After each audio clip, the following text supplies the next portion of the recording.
Luego de casi 200 años, la ciudad de Asunción vuelve a mirar de frente a la bahía y al río Paraguay gracias a la avenida costanera.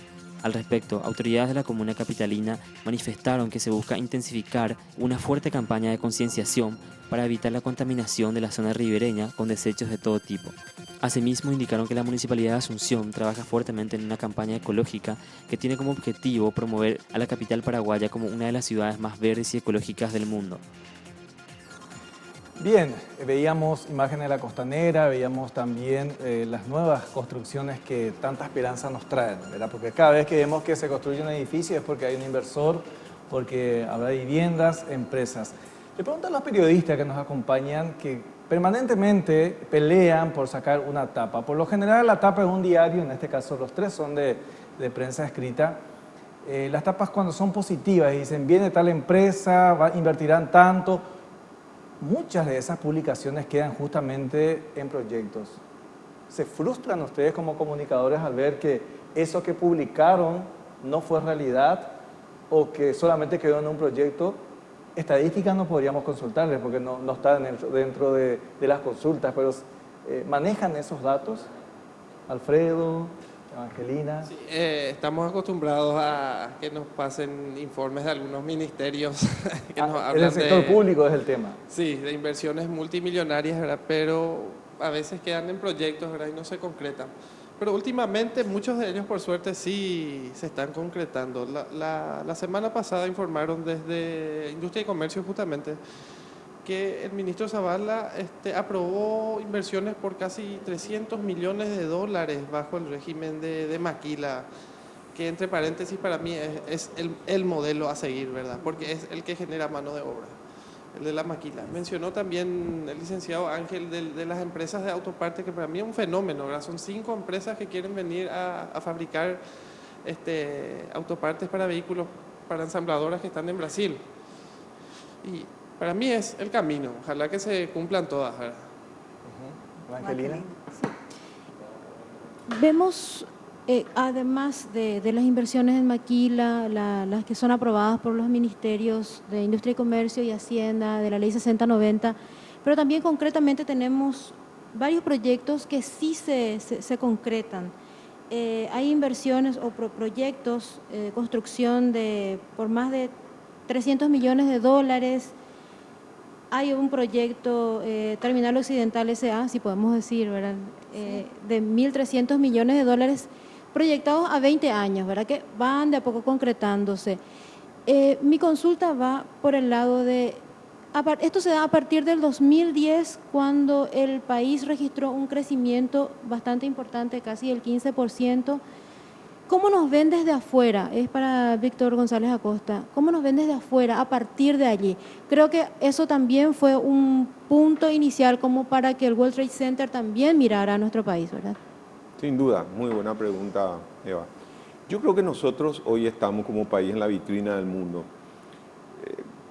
Por el efecto de lo que está ocurriendo en el mundo, hay un nuevo mapa mundial en términos económicos. ¿Quién hubiera pensado 10 años atrás que Europa iba a estar como está? Que Estados Unidos está con un déficit fiscal enorme. Nadie hubiera pensado esto. Hay un nuevo orden de mundial, digamos, en términos de comercio. Y ahí es donde nosotros tenemos una posición muy favorable. Pero lo que es importante saber que esta situación no va a ser eterna. ¿Sí? Es ahora que tenemos que aprovechar como país esta situación favorable que tenemos hoy, este viento de cola que digamos, donde hay un Pacífico consumiendo lo que nosotros en el Atlántico producimos. Y esta situación Paraguay tiene que aprovechar y tiene que convertir, tiene que hacer el esfuerzo por convertir este crecimiento en desarrollo de modo que sea sostenible, equitativo e inclusivo. Por eso cuando hablábamos del tema impositivo, tenemos que superar la situación de necedad que a veces tenemos de no comprender de que para tener un desarrollo económico tenemos que hacer una inversión social. Nunca antes los dos aspectos están tan vinculados. Si el Estado no tiene recursos, ¿cómo va a invertir socialmente? Es necesario que todos entendamos que tenemos que pagar impuestos. Y el impuesto tiene que ser justo y equitativo. El que tiene más tiene que pagar más. Y tenemos que revisar nuestro modelo de desarrollo en función a este objetivo.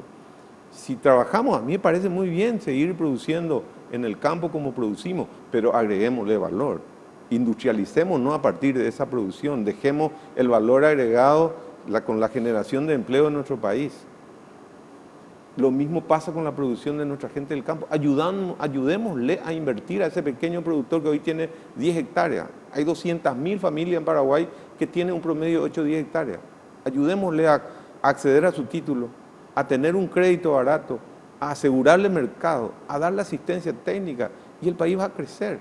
Y va a crecer con todo, va a crecer con su gente.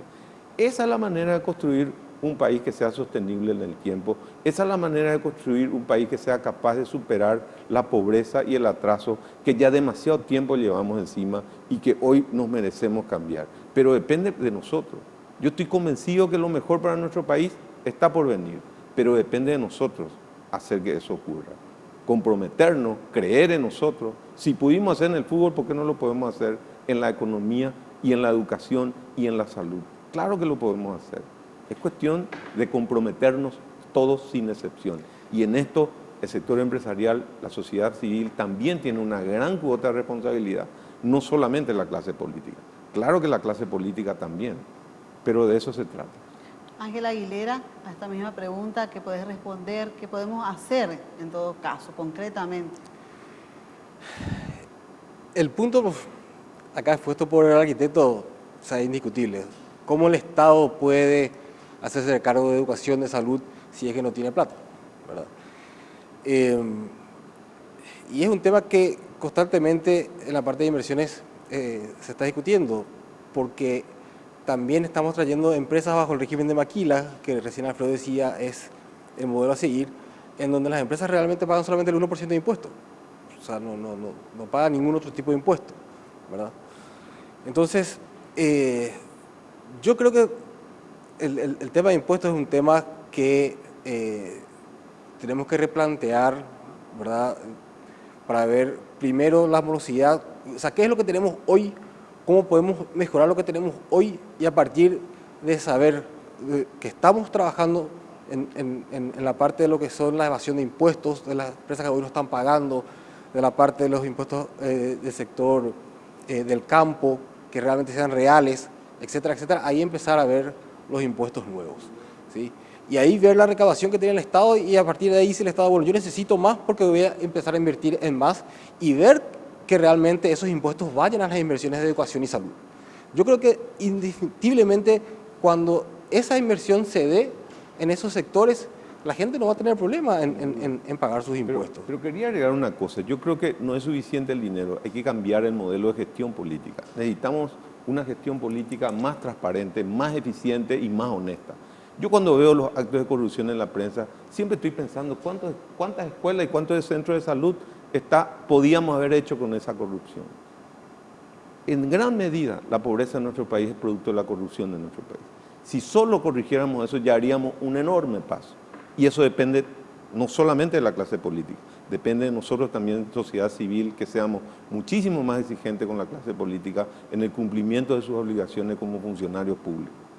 Cuando hablamos de corrupción, lógicamente hablamos de la corrupción generalizada de la sociedad, no solamente del sector público, también del sector privado, ya que el sector público muchas veces está subsidiando a grandes empresas con millones y millones de guaraníes que ni siquiera usted, ciudadano común, se imagina.